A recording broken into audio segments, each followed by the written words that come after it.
si Marian bumisita kina Edward? At ano ang nabanggit niya patungkol kay Viancy na aking ikinagulat? Kay Viancy. Kay Viancy! So in mga kalinga, pumunta tayo kina Edward. Ngunit wala si Edwin dahil sa kanyang masamang karamdaman. I've been thinking of you for 2 weeks straight. I know that I need to get myself back At ayun, naabutan nga natin si Edward na nagtatrabaho sa bukid. Talaga naman walang pagbabago ang kapal na ito. Napakasipag pa rin. Everything comes back in the blink of an eye. Ano kaya ang kanyang magiging reaksyon sa ating sorpresang ito kay Edward? Lalo na't nung nakaraan ay nalaman natin na si Marian ang isa sa Kalingap Angels ang gusto niyang ma-meet. But it feels like yesterday somehow. Saan mo ito kinuha? Pinitas mo lang ito dyan. Ito ko pa lang. 한순간도 하루 No. Taray, nag-abala ka pa talaga. Saan mo yan natutunan yan? Sa totoo lang, ngayon ko lang nakuha. Hmm? Sa buong buhay mo, ngayon mo lang ginawa to? Bagay sa'yo, lalo kang gumaganda. Baliw, thank you. Lalo ka pa lang gumaganda habang tinitraining. 노래할 수 있게 link your arms to mine. Heart to heart we try. Aba, mukhang iba na to ah.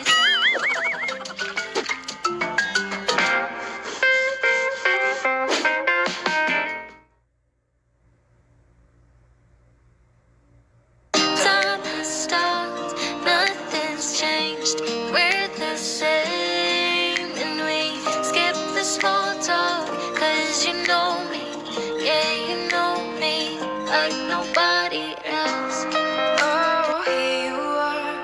Hello, Edward. Ay, nandiyan ka pala. Kasama ko pala sila. Kuya. Kamusta ka? Okay na naman ko. Nagka-partner na tayo sa cotillion, pero hindi naman tayo ganito nagkausap. Nahiya kasi ako sa'yo. Ang tahimik mo kasi. Kasi ang ganda mo. Bolero. Hindi naman. Face to face in this trashy bar. Another glass and I am gone. Anong ginagawa mo? Nagano po, nagpapakain ng mga manok. Mga ano mo yan? Mga alaga mo? Alaga na Lahat? kami. Edwin nila tatay. Mahilig din ako sa ano eh. Magbahog ng mga ganyan. Ang dami din kasi si Papa ang ganyan sa amin. Grade, ano ka na nga? 12 po. Grade 12. Saan nag-aral? Sa San Vicente, sa Furlan. Huwag ka na mag-po sa akin. Magkaedad lang naman tayo. Pasensya na po, di kasi ako sanay sa Tagalog. Bisaya. Okay lang yan. Masasanay ka din. Upo muna tayo doon. Sige. Buti naman ngayon nagsasalita ka na. Nakakahiya kasi. May vlog tapos di ako imik sa'yo. Tsaka nahiya lang talaga ko nung practice natin. Okay lang yan. Huwag ka mahiya. Pogi ka naman eh. Oh, here you are. Face to face in this trashy bar. Bakit? Another glass and I am gone. Mas maganda pala dito sa sa personal, sa lugar nyo. Palagi ko kasi kayong napapanood sa vlog ni Kuya Rab eh. Oo, first ko at tahimik. At salamat at napabisita ka rin. Ay wala yun, sakto kasi na sa diet din naman kasi ako. Kas biglang nag-chat si Kuya na mag-vlog daw tayo. Kaya ayun. Teka lang, may kukunin lang ako. Sige. Ay wow, thank you. Pasensya ka na, yan lang may handa. Biglaan kasi pumunta mo dito. Okay lang yan, ang ganda naman. Saan mo to kinuha? Pinitas mo lang ito dyan. Ito ko pa lang. 한순간도 하루 No. Taray, nag-abala ka pa talaga. Saan mo yan natutunan yan? Sa totoo lang, ngayon ko lang nakuha. Hmm? Sa buong buhay mo, ngayon mo lang ginawa to? Bagay sa'yo, lalo kang gumaganda. Baliw, thank you. Lalo ka pa lang gumaganda habang tinitraining.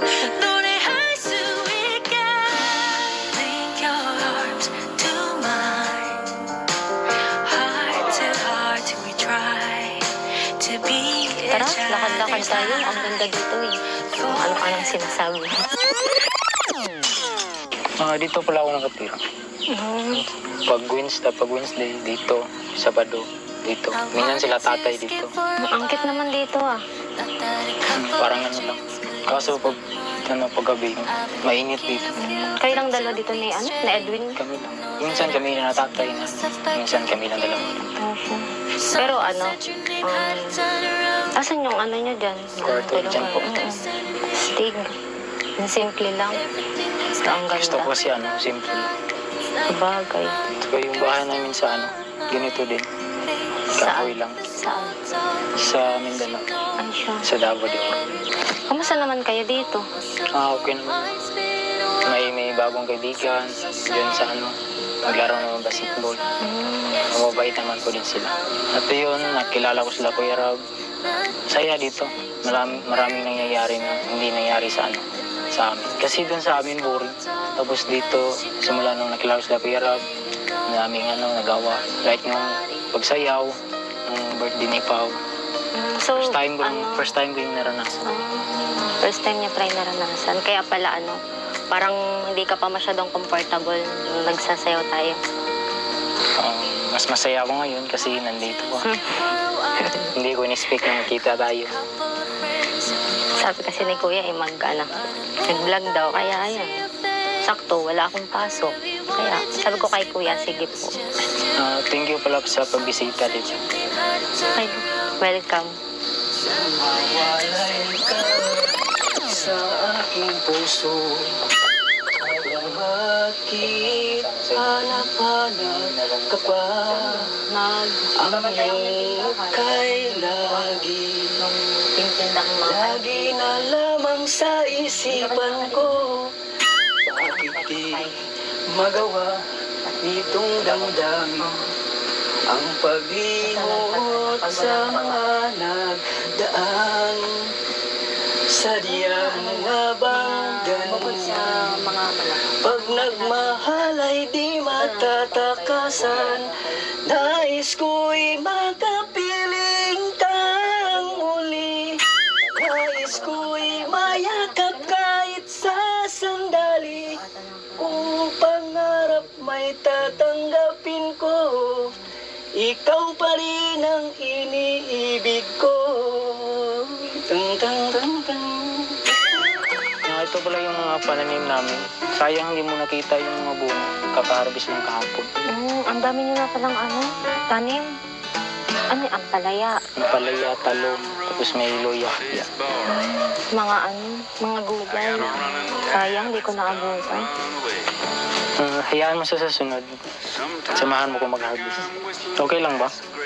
Sige, pag wala akong pasok. Ano pala paborito mong gulay? Chop suey. Gulay ba yung chapsuy? Hindi yung gulay. Gulay. Halong-halong gulay. Oo, gulay din yun. Kasi may hatong Ay, oo nga pala. Lutong ulam pala yun. Marami akong tanim ng playa. Sa sunod, bibigyan kita. Sige. Hayaan mo sa sunod may kapalit yan. Maruya. Nagtitinda kasi ako nun. Paborito ko niya ng maroya. Umayan ang lika dito.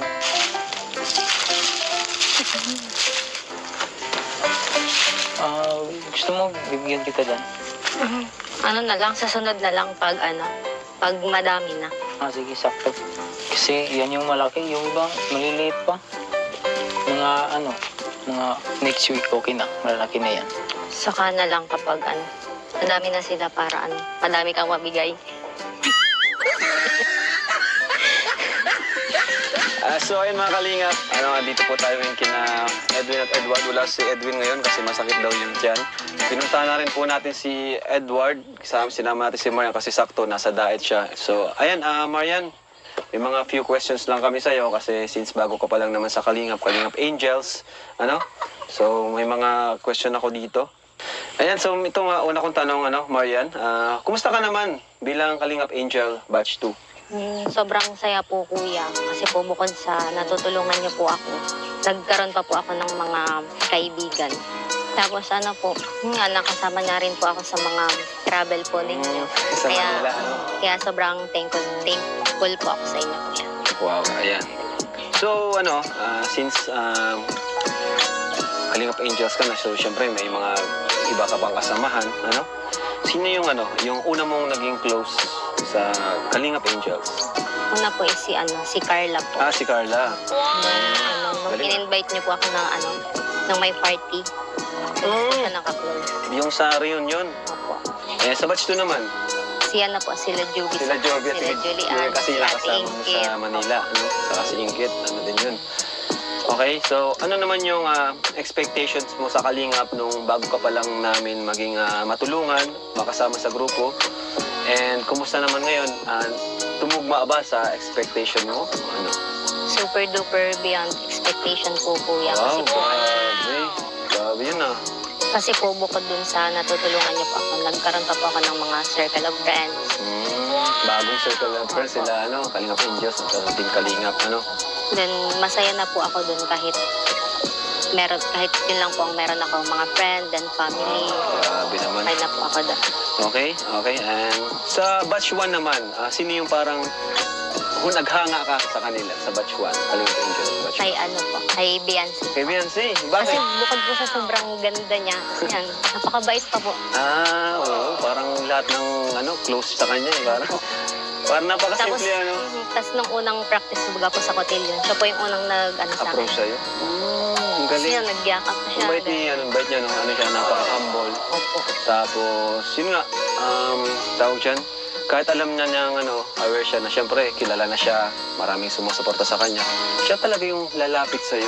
Hindi niya inisip na, ay dapat itong lumapit sa akin kasi, Hindi po siya, baguhan pa lang ito. Hindi siya ganon. hindi po siya nagbago. Hindi siya nagbago, yun. Galing.